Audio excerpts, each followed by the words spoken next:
Hello, my lovely third grade students. Welcome to our lesson today. We are going to create in our reading notebook a chart or notes on the different types of story structures we're going to be looking at this week and in the future as we review all of our standards. So I have my reading notebook in front of me on the next clean page.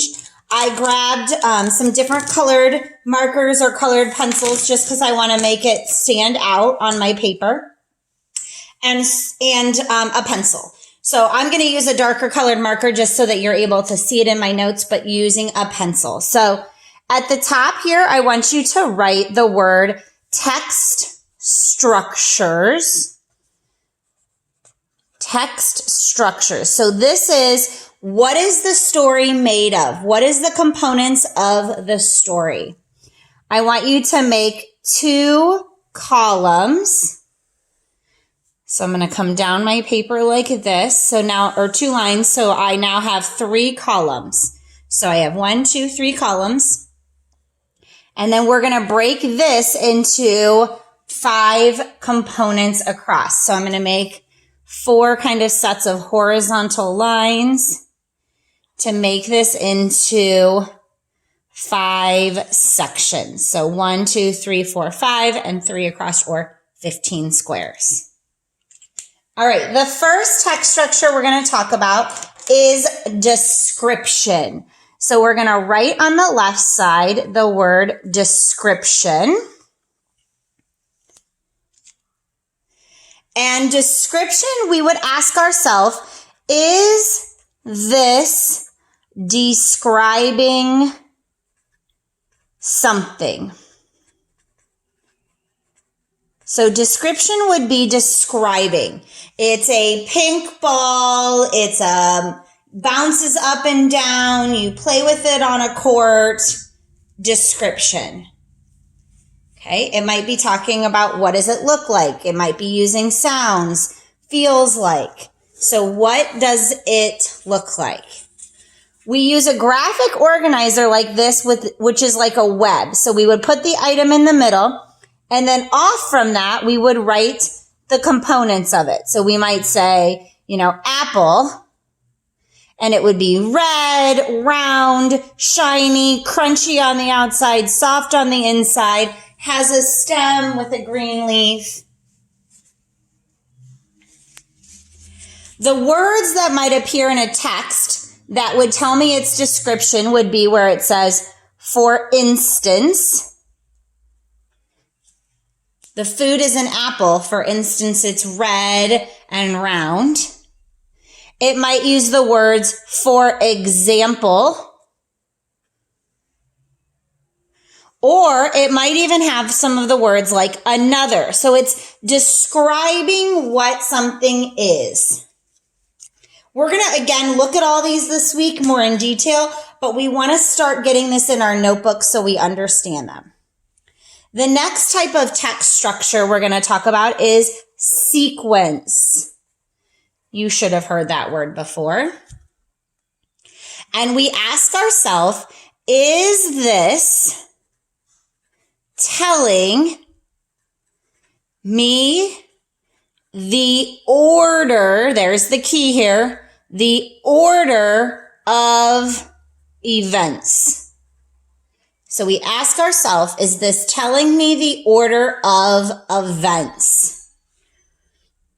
A lot of times for our graphic organizer, we might use something like an arrow where it has boxes that says 1, 2, 3, and continues on.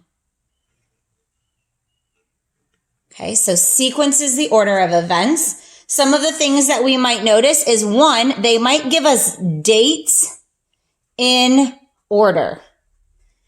So it might be like happened in 1912, might be happened in 1918, 1920, 1925. So the order of dates the events occurred. You might see the words like before, or after, finally. Sometimes it says first, second, third. Sometimes they're even numbered if they're giving directions. Do this first, do this second. So sequence tells me the order of events. The next type of text structure, which we're going to dive in deeper in the next few weeks also, is compare and contrast. Compare and contrast. And this means, is this explaining, which is meaning telling me, how things are alike and different? And those are two key words here. Is it telling me how they are alike and different? So that's what we're going to ask ourselves. Is it same and different, alike and different? Compare and contrast. For this graphic organizer, we often use a Venn diagram, where the differences go in the outer two circles and what's similar goes in the middle. You've probably seen this before. Words that we might see are the words similar, both, also. Those usually are words that are comparing how they're the same.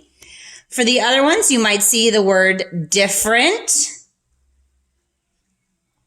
You might see the word however, which is telling you that it's different. This happens this way, however. Or even the word whereas.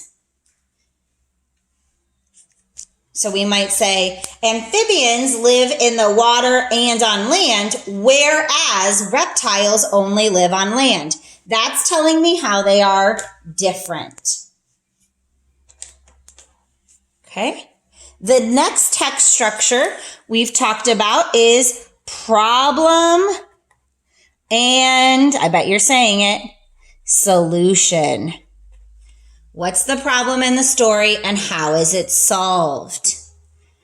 So we're going to ask ourselves, is this telling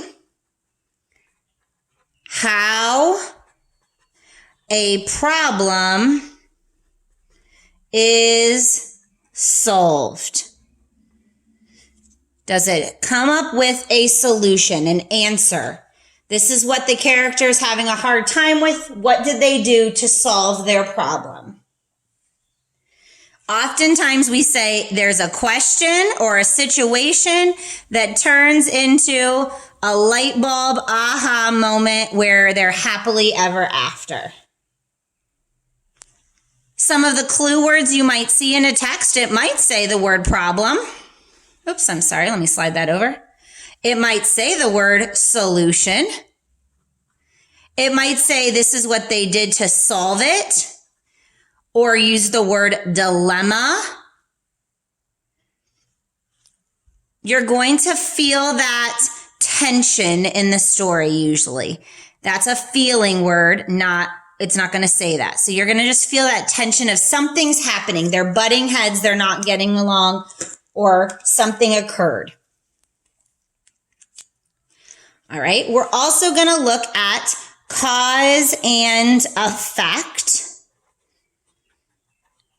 So cause and effect is the last one, which we've already talked about this year.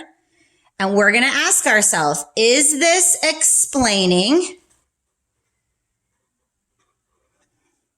why, keyword there, something happened? Is this telling me why it happened or what happened because of something? So this is usually we draw an arrow to the solution. What happened? Why did it happen? And those are those words that we talk about with cause and effect, like because, the reason, therefore, they did this, therefore, as a result, you should remember those words. Since this happened also, or you might see the words due to. The last one is so. Now, a lot of stories have the word so. That doesn't mean cause and effect, but if it's giving me reasons and what happened with the word so, then that would be cause and effect.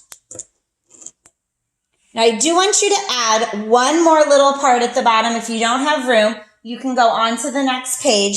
I just want you to remind yourself, actually, let's write it up here. Main idea, what it's about. Remember, we've talked about that. And theme is the lesson. So just reminding ourselves that main idea means what is it all about, and theme is the lesson. There isn't really graphic organizers for those we use or keywords. It's just another structure that we might find or have questions asked about. Now, this chart is going to be used a lot in the next few weeks. So make sure you keep this nearby, and we will be referring to it not only in our lessons, but in our small group as well.